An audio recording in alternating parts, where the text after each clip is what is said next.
and welcome to the Irish Aesthete. Previously I was talking about the sad fate of Bowen's Court, the ancestral home of writer Elizabeth Bowen, which was demolished in 1960. A similar fate seemed to await another house in the same area, Doneraile Court, also in County Cork. Doneraile Court's grand entrance was through this triumphal arch, which dates from around 1830, its design attributed to the architect George Payne. The Ionic capitals on the pillars to either side of the main arch contrast with the Doric order used for the pedimented lodge immediately inside the gates, although both were presumably constructed during the same period and designed by the same architect. The avenue then winds through wonderful parkland, very much in the style of Capability Brown, and one of the finest surviving examples of such landscaping in Ireland today. Finally, the ground rises up to the entrance of the house. Originally, the building would have been plainer and more austere looking. The bows on either side, for example, were likely inserted after Doneraile Court underwent reconstruction following a serious fire in 1805. Meanwhile, the balustraded three-bay single-storey porch that now greets visitors was a 19th century addition to the building, added, as so often, to stop drafts whistling around the rooms every time someone opened the front door. Believed to date from around 1730, the design of Doneraile Court is attributed to a relatively little-known designer called Isaac Rothery, whose father worked in the same profession. Indeed, in a number of instances, it's thought the two collaborated on buildings. This may have been the case, for example, at Newmarket Court, another County Cork house, some 20 miles to the west of Doneraile Court. Newmarket Court was built for Richard Aldworth, who would marry the Honourable Elizabeth St Leger, so the links between here and Doneraile Court are certainly strong.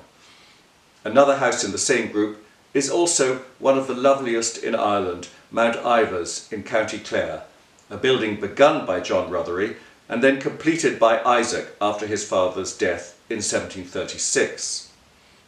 Doneraile Court was built for the St Leger family Viscounts Doneraile, who first settled in this part of the country in the 1630s and occupied a tower house until the present one was constructed a century later. The St Legers produced a number of interesting characters, such as the Honourable Elizabeth St Leger already mentioned, who seemingly was the first woman ever to be initiated into Freemasonry. Apparently this came about when she fell asleep in a room in the house while reading a book, and then awoke to witness a meeting of the lodge in the building. After she'd been discovered, and in order to ensure her secrecy, a decision was taken to initiate Elizabeth into the order. Here she can be seen in full Freemason regalia. Meanwhile, a cousin of hers, Colonel Anthony St Leger, is remembered for having started a 2-mile race for 3-year-old horses at Doncaster in 1776. It's still run today and is still known as the St Leger.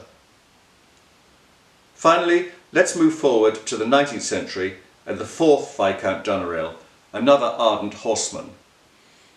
Although keen on hunting, he kept a pet fox, and all went well until the pet contracted rabies and bit his owner.